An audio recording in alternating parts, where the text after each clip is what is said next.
Hello again, it's me. I'm back and I'm reading another chapter from Alice in Wonderland by Lewis Carroll. This is chapter 9, The Mock Turtle's Story. "You can't think how glad I am to see you again, you dear old thing," said the Duchess as she tucked her arm affectionately into Alice's, and they walked off together. Alice was very glad to find her in such a pleasant temper, and thought to herself that perhaps it was only the pepper that had made her so savage when they met in the kitchen. "When I'm a duchess," she said to herself, not in a very hopeful tone, though, "I won't have any pepper in my kitchen at all. Soup does very well without. Maybe it's always pepper that makes people hot-tempered," she went on, very much pleased at having found out a new kind of rule, "and vinegar that makes them sour, and chamomile that makes them bitter, and barley sugar, and such things that make children sweet-tempered. I only wish people knew that. Then they wouldn't be so stinging about it, you know." Here's a picture of Alice and the Duchess. And Alice still has her flamingo. She had quite forgotten the Duchess by this time, and was a little startled when she heard of her voice close to her ear. "You're thinking something, my dear, and that makes you forget to talk. I can't tell you just now what the moral of it is, but I shall remember it in a bit." "Perhaps it hasn't one," Alice ventured to remark. "Tut, tut, child," said the Duchess. "Everything's got a moral, if only you can find it." And she squeezed herself up closer to Alice's side as she spoke. Alice did not much like her keeping so close to her, first because the Duchess was very ugly, and secondly because she was exactly the right height to rest her chin up on Alice's shoulder, and it was an uncomfortably sharp chin. However, she did not like to be rude, so she bore it as well as she could. "The game's going on rather better now," she said, by way of keeping up the conversation a little. "'Tis so," said the Duchess, "and the moral of that is, oh, 'tis love that makes the world go round." "Somebody said," Alice whispered, "that it's done by everybody minding their own business." "Ah, well, it means much the same thing," said the Duchess, digging in her sharp little chin into Alice's shoulder as she added, "and the moral of that is, take care of the sense and the sounds will take care of themselves." How fond she is of finding morals in things, Alice thought to herself. "I dare say you're wondering why I don't put my arm round your waist," the Duchess said after a pause. "The reason is that I'm doubtful about the temper of your flamingo. Shall I try the experiment?" "He might bite," Alice cautiously replied, not feeling at all anxious to have the experiment tried. "Very true," said the Duchess. "Flamingos and mustard both bite, and the moral of that is, birds of a feather flock together." "Only mustard isn't a bird," Alice remarked. "Right as usual," said the Duchess. "What a clear way you have of putting things." "It's a mineral, I think," said Alice. "Of course it is," said the Duchess, who seemed ready to agree to everything that Alice said.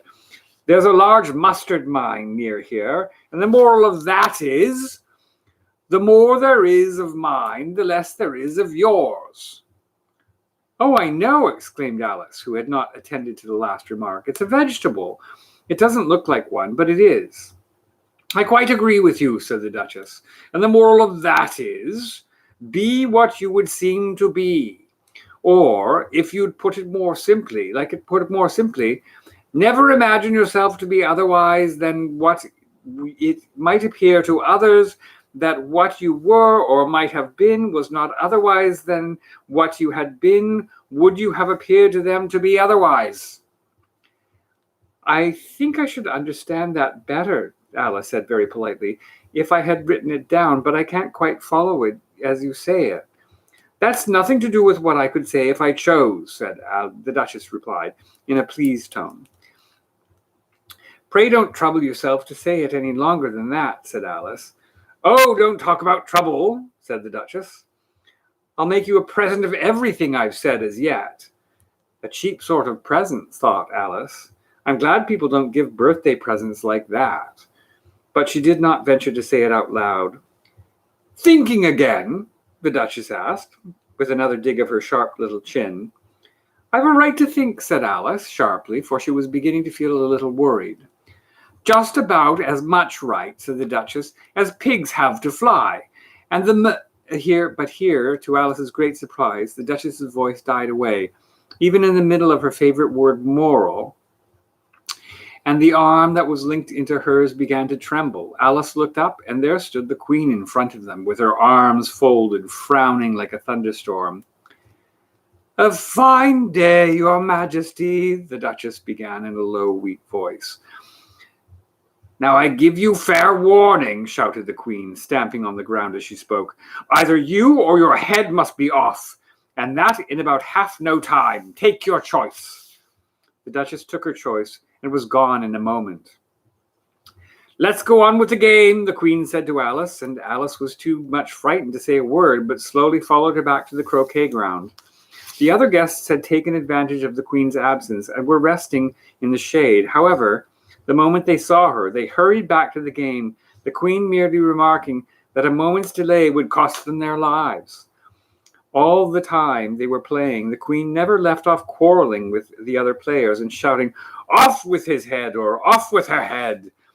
Those whom she sentenced were taken into custody by the soldiers, who of course had to leave off being archers to do this, so that by the end of half an hour or so, there were no archers left, and all the players, except the King, the Queen, and Alice, were in custody and under sentence of execution. Then the Queen left off, quite out of breath, and Alice said to Alice, "Have you seen the mock turtle yet?" "No," said Alice. "I don't even know what a mock turtle is." "It's the thing mock turtle soup is made from," said the Queen. "I never saw one or heard of one," said Alice. "Come on then," said the Queen, "and he shall tell you his story." As they walked off together, Alice heard the King say in a low voice to the company generally, "You are all pardoned. Come, that's a good thing," she said to herself, for she felt quite unhappy at the number of executions the Queen had ordered. They very soon came upon a griffin lying fast asleep in the sun. Here's a picture of the griffin. If you don't know what a griffin is, look at the picture, which I showed you. "Up, lazy thing," said the Queen, "and take this young lady to see the mock turtle and to hear his story. I must go back and see after some executions I have ordered." And she walked off, leaving Alice alone with the griffin. Alice did not quite like the look of the creature, but on the whole, she thought it would be quite as safe to stay with it as to go after that savage Queen, so she waited. The griffin sat up and rubbed its eyes. Then it watched the Queen till she was quite out of sight. Then it chuckled. "What fun," said the griffin, half to itself, half to Alice. "What is the fun?" said Alice.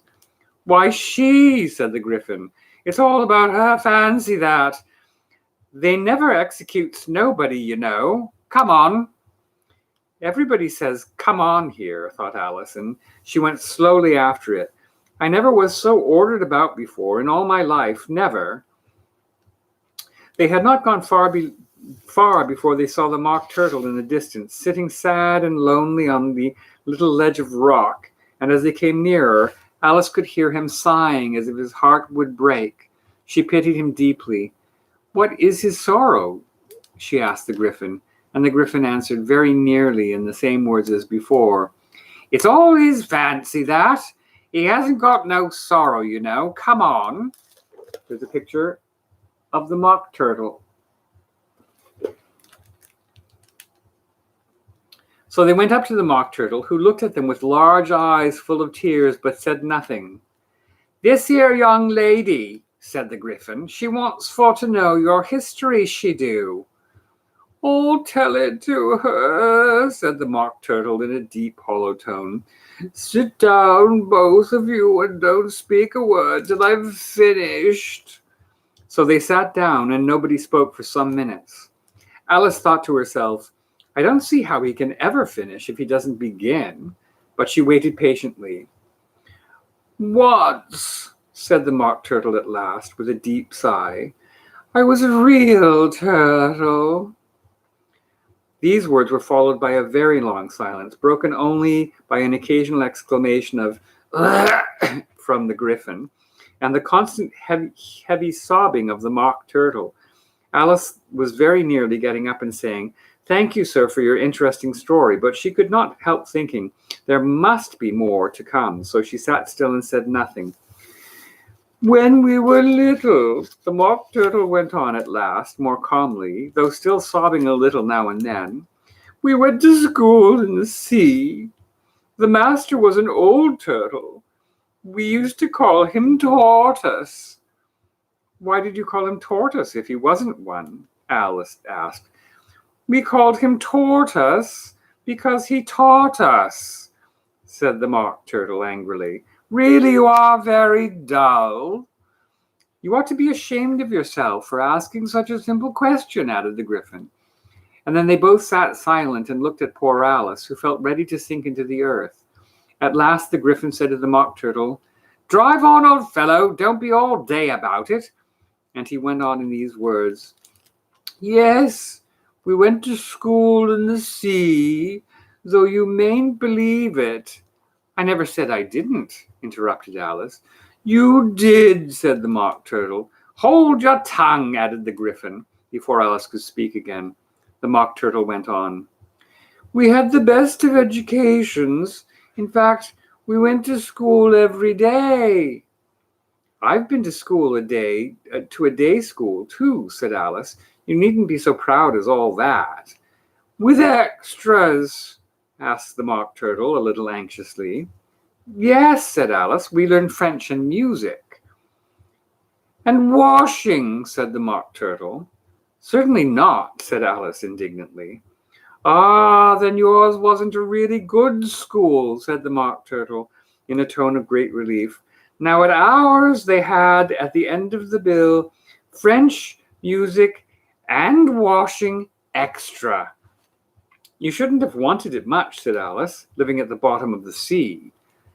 "I couldn't afford to learn it," said the Mock Turtle with a sigh. "I only took the regular course." "What was that?" inquired Alice. "Railing and writhing, of course, to begin with," the Mock Turtle replied, "and then the different branches of arithmetic: ambition, distraction, uglification, and derision." "I've never heard of uglification," Alice ventured to ask. "What is that?" The Griffin lifted up both its paws in surprise. "Never heard of uglifying?" it exclaimed. "You know what to beautify is, I suppose." "Yes," said Alice doubtfully. "It means to make anything prettier." "Well then," the Griffin went on, "if you don't know what to uglify is, you are a simpleton." Alice did not feel very encouraged to ask any more questions about it, so she returned to the Mock Turtle and said, "What else had you to learn?" "Well, there was mystery," the Mock Turtle replied, counting off the subjects on his flappers. "Mystery, ancient and modern, and seography. Then drawing. The drawing master was an old conjure eel that used to come once a week. He taught us drawing, stretching, and fainting in coils." "What was that like?" said Alice. "Well, I can't show it to you myself," the Mock Turtle said. "I'm too stiff, and the Griffin never learnt it." "Hadn't time," said the Griffin. "I went to the classical master, though. He was an old crab, he was." "I never went to him," the Mock Turtle said with a sigh. "He taught laughing and grief, they used to say."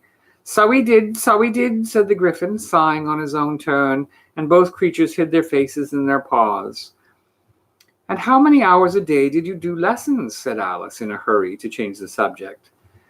10 hours for the first day," said the Mock Turtle, 9 the next, and so on." "What a curious plan," exclaimed Alice.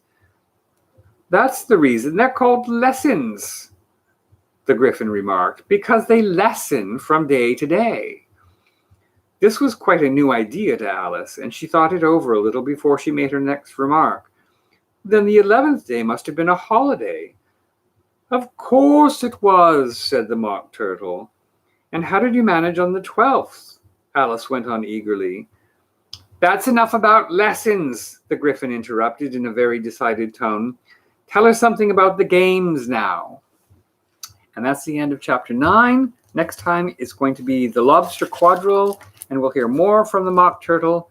Hope everyone's doing well. Again, if you like it, you can hit like and subscribe. You can hit the little bell for notifications of when I'm posting. And I'll see you tomorrow or the next day. Everyone take care.